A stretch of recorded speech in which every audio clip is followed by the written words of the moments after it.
నమస్తే, welcome to పూరా local news. ముందుగా హెడ్లైన్స్ చూద్దాం.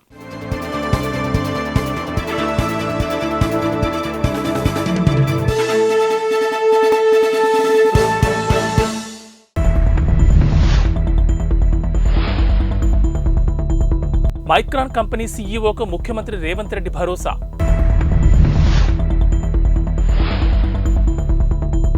సీఎం రేవంత్ రెడ్డిని కలిసిన హార్వర్డ్ యూనివర్సిటీ అధ్యాపకుల బృందం.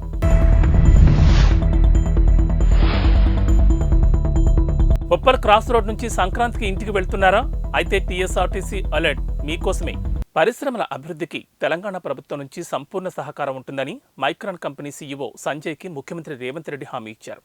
గురువారం సాయంత్రం సంజయ్ సీఎం నివాసంలో రేవంత్ రెడ్డిని కలిశారు. ఈ సందర్భంగా సహకారం అందిస్తామని ముఖ్యమంత్రి స్పష్టం చేశారు. రాష్ట్ర ప్రభుత్వం అన్నింటికీ తగిన సహాయ సహకారాలు అందిస్తుందన్నారు. రాష్ట్రంలో పరిశ్రమల స్థాపన, నైపుణ్యాభివృద్ధి, ఉపాధి కల్పన అవసరమని ముఖ్యమంత్రి స్పష్టం చేశారు. తెలంగాణ అభివృద్ధికి పారిశ్రామికవేత్తలు ముందుకు రావాలని ముఖ్యమంత్రి ఆకాంక్షించారు. తెలంగాణ ముఖ్యమంత్రి రేవంత్ రెడ్డిని హార్వర్డ్ యూనివర్సిటీ అధ్యాపకుల బృందం కలిసింది. డాక్టర్ డొమినిక్ మావో నేతృత్వంలో యూనివర్సిటీ అధ్యాపకుల బృందం రేవంత్ రెడ్డిని ఆయన నివాసంలో గురువారం సాయంత్రం మర్యాదపూర్వకంగా కలిశారు. ఉస్మానియా యూనివర్సిటీలో జనవరి 7వ తేదీ నుంచి నిర్వహిస్తున్న program for scientifically inspired leadership కార్యక్రమం గురించి ముఖ్యమంత్రికి వారు వివరించారు. అంతకుముందు ఉదయం గూగుల్ వైస్ ప్రెసిడెంట్ చంద్రశేఖర్ తోట ముఖ్యమంత్రిని మర్యాదపూర్వకంగా కలిశారు. సంక్రాంతి పండగకు ఉప్పల్ క్రాస్ రోడ్ నుంచి సొంతూళ్లకు వెళ్లే వారికి TSRTC alert. Uppal cross road నుంచి వరంగల్ దిశగా కొన్ని ప్రాంతాలకు వెళ్లే బస్సులు ఆగే స్థలాన్ని మార్చినట్లు తెలిపింది. ఈ మేరకు టీఎస్ఆర్టీసీ ఎండీ సజ్జనార్ ఎక్స్ వేదికగా ట్వీట్ చేశారు. సంక్రాంతికి ఉప్పల్ క్రాస్ రోడ్ నుంచి సొంతూళ్లకు వెళ్లే వారికి ముఖ్య గమనిక. ఉప్పల్ క్రాస్ రోడ్ నుంచి భువనగిరి, యాదగిరిగుట్ట, మోత్కూర్, తొర్రూరు వైపునకు వెళ్లే బస్సులు ఆగే స్థలాలను టీఎస్ఆర్టీసీ మార్చింది. హనుమకొండ వైపునకు వెళ్లే బస్సులు యథావిధి స్థానంలో అవుతుండగా యాదగిరిగుట్ట, తొర్రూరు బస్టాప్లను లిటిల్ ఫ్లవర్ స్కూల్ సమీపంలోకి టీఎస్ఆర్టీసీ మార్చింది.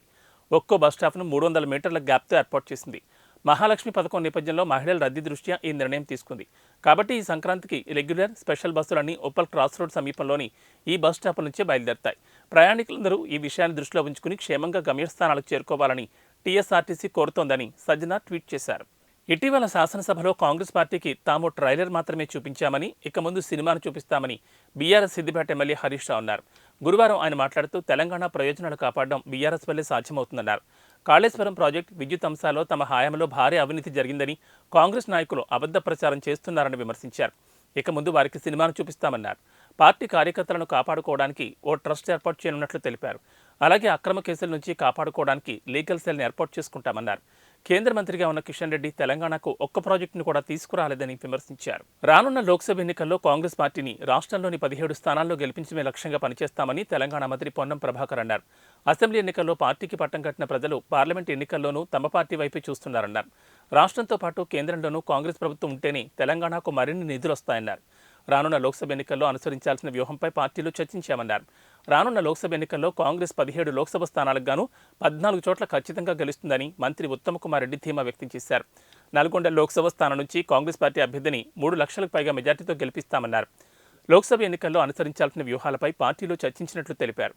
కాగా అంతకుముందు లోక్సభ స్థానాల సమన్వయకర్తలతో ఏఐసీసీ నేతలు సమావేశం నిర్వహించారు. గూగుల్ వైస్ ప్రెసిడెంట్ చంద్రశేఖర్ తోట తన ప్రతినిధులతో కలిసి తెలంగాణ ముఖ్యమంత్రి రేవంత్ రెడ్డిని మర్యాదపూర్వకంగా కలిశారు. రాష్ట్రంలో పెట్టుబడులపై వారి మధ్య చర్చ జరిగింది. ప్రభుత్వంతో కలిసి పనిచేయడానికి గూగుల్ వైస్ ప్రెసిడెంట్ సంసిద్ధతను వ్యక్తం చేశారు. ఆర్టిఫిషియల్ ఇంటెలిజెన్స్ ప్రతి రంగాన్ని ప్రభావితం చేస్తోందని, వ్యవసాయం, విద్య, ఆరోగ్యం వంటి అంశాల్లో తెలంగాణ కోసం డిజిటలైజేషన్ అజెండాను అభివృద్ధి చేయడంలో భాగస్వాములు కావడంతో పాటు తెలంగాణ పౌరుల అవసరాలను తీర్చడానికి నాణ్యమైన సేవలను అందించేందుకు విస్తృతమైన సాంకేతికత, నైపుణ్యం తమ వద్ద ఉన్నాయని ముఖ్యమంత్రికి చంద్రశేఖర్ వివరించారు. ఈ సందర్భంగా గూగుల్ మ్యాప్స్, గూగుల్ ఎర్త్ ప్లాట్ఫామ్ల ద్వారా సాధ్యమయ్యే రహదారి భద్రతపై కూడా ముఖ్యమంత్రి చర్చించారు. ఈ సమావేశంలో మంత్రులు శ్రీధర్ బాబు, కోమటిరెడ్డి వెంకటరెడ్డి కూడా పాల్గొన్నారు.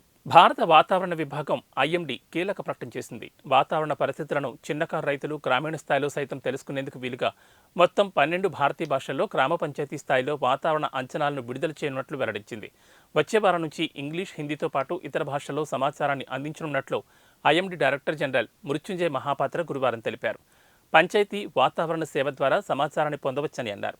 తుఫాన్లు వంటి తీవ్రమైన హెచ్చరికలు, గరిష్ట, కనిష్ట ఉష్ణోగ్రతలు, గాలిలో తేమ శాతం, గాలుల వేగం వంటి వివరాలు తెలుసుకోవచ్చని వివరించారు. దేశంలో ప్రతి గ్రామంలో తక్కువలో తక్కువ 5-6 రైతులకు నేరుగా వాతావరణ రిపోర్టులు పంపించాలన్నదే తమ లక్ష్యమని మహాపాత్ర వెల్లడించారు. వాతావరణానికి సంబంధించిన సూచనలు, సలహాలను మండలాల స్థాయి నుంచి గ్రామాల స్థాయికి తీసుకెళ్లడం సాధ్యమైందని ఈ సందర్భంగా ఆయన అన్నారు. రానున్న 5 ఏళ్లలో రాడార్ల సంఖ్య 39 నుంచి 86కి పెరుగుతుందని, రాష్ట్రాలతో కలిసి ఆటోమేటిక్ వాతావరణ కేంద్రాలను పెంచుతున్నామని తెలిపారు. టాలీవుడ్ నటి శ్రీ రాపాక ఎన్నికల బరిలో దిగేందుకు ఉత్సాహం చూపిస్తున్నారు. తనకు జగన్ అంటే చాలా ఇష్టమని, ఈ 5 ఏళ్లలో ఆయన పరిపాలన ఎంతో బాగుందని కితాబునిచ్చారు. నవరత్నాల పథకాలను సక్రమంగా అమలు చేస్తున్నారని, ప్రతి ఒక్క వర్గానికి న్యాయం చేస్తున్నారని కొనియాడారు. జగన్ అవకాశం ఇస్తే ఎన్నికల్లో పోటీ చేస్తానని చెబుతున్నారు. తాను స్వతహాగా క్రీడాకారిణని, ఖోఖో, కబడ్డీ, బాస్కెట్బాల్ పోటీల్లో జాతీయ స్థాయి వరకు వెళ్లానని శ్రీ రాపాక వెల్లడించారు. ఆ తర్వాత ఫ్యాషన్ డిజైనింగ్ కోర్సు చేసి హైదరాబాద్ వెళ్లానని, సినిమా రంగంలో ప్రవేశించారని వెల్లడించారు. ఇవాళ గుడికి వచ్చిన జగన్ మళ్లీ సీఎం కావాలని దేవుణ్ణి కోరుకున్నారని రాపాక తెలిపారు. జగన్ ఆశీర్వదిస్తే వచ్చే ఎన్నికల్లో గోపాలపురం నియోజకవర్గం నుంచి వైసీపీ తరపున పోటీ చేస్తానని మనసులో మాటను వెల్లడించారు.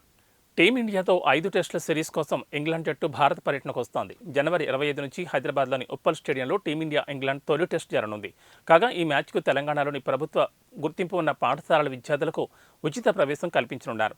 హైదరాబాద్ క్రికెట్ సంఘం అధ్యక్షుడు ఆర్సనపల్లి జగన్మోహన్ రావు ఇవాళ ఉప్పల స్టేడియం ఆధునీకరణ పనులను పరిశీలించారు. ఈ సందర్భంగా ఆయన మాట్లాడుతూ భారత్ ఇంగ్లాండ్ టెస్ట్ మ్యాచ్ను వీక్షించేందుకు 6వ తరగతి నుంచి 12వ తరగతి చదివే విద్యార్థులను ఉచితంగా అనుమతిస్తామని తెలిపారు.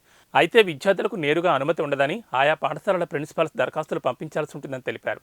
తమ పాఠశాల నుంచి ఎంతమంది విద్యార్థులు వస్తున్నారు, ఎంతమంది సిబ్బంది వస్తున్నారు అనే వివరాలను ప్రిన్సిపాల్స్ దరఖాస్తులో స్పష్టంగా పేర్కొనాలని వివరించారు. టాలీవుడ్ హీరో నితిన్ కొత్త సినిమా తమ్ముడు షూటింగ్లో ప్రమాదం జరిగిందని, నితిన్ గాయపడ్డారని వస్తున్న వార్తలను ఆ సినిమా యూనిట్ ఖండించింది. షూటింగ్లో ఎలాంటి ప్రమాదం జరగలేదని క్లారిటీ ఇచ్చింది. హీరో నితిన్ భుజం నొప్పితో ఇబ్బంది పడుతున్నాడని, అందుకే షూటింగ్ బ్రేక్ ఇచ్చామని తెలిపింది. దిల్ రాజు నిర్మిస్తున్న ఈ సినిమాకు వేణు శ్రీరామ్ దర్శకత్వం వహిస్తున్నారు. యాక్షన్ సన్నివేశాల కోసం ఆంధ్రప్రదేశ్లోని మారేడుమిల్లి అడవుల్లో మకాం వేసిన ఈ చిత్ర బృందం హీరో అనారోగ్యం కారణంగా ప్రస్తుతం షూటింగ్ నిలిపివేసింది. నితిన్ ప్రస్తుతం ఇంట్లోనే విశ్రాంతి తీసుకుంటున్నారని సినిమా యూనిట్ వర్గాలు తెలిపాయి. కాగా నితిన్ హీరోగా వచ్చిన ఇటీవలి సినిమాలు ఎక్స్ట్రా, ఆర్డినరీ మ్యాన్, మాచర్ల నియోజకవర్గం ప్రేక్షకులను పెద్దగా ఆకట్టుకోలేదు. దీంతో తమ్ముడు సినిమా కోసం నితిన్ అభిమానులు ఆసక్తిగా ఎదురుచూస్తున్నారు. ఈ క్రమంలోని సినిమా షూటింగ్లో నితిన్ గాయపడ్డారంటూ ప్రచారం జరగడంతో అభిమానుల్లో ఆందోళన వ్యక్తమైంది. దీంతో తమ్ముడు సినిమా యూనిట్ తాజాగా వివరణ ఇచ్చింది. ఏవీ బులెటిన్ విశేషాలు. నమస్కారం. పూరా లోకల్ మీకోసం మా ఛానల్ మీ జిల్లాకు, మీ మండలానికి, మీ గ్రామానికి, మీ ప్రాంతానికి, మీ వీధికి, మీ ఇంటికి, మీ వద్దకి, ఎక్కడికైనా ఎప్పుడైనా మా పూరా లోకల్ ఛానల్ వస్తుంది. మీరిచ్చే సమాచారాన్ని అందరికీ చేరువయ్యేలా చేస్తుంది. మీ గొంతుకని ప్రతి ఒక్కరికి వినిపిస్తుంది. మీకు ఎల్లప్పుడూ అందుబాటులో ఉంటుంది మా పూరా local. Your choice for local voice. పూరా లోకల్.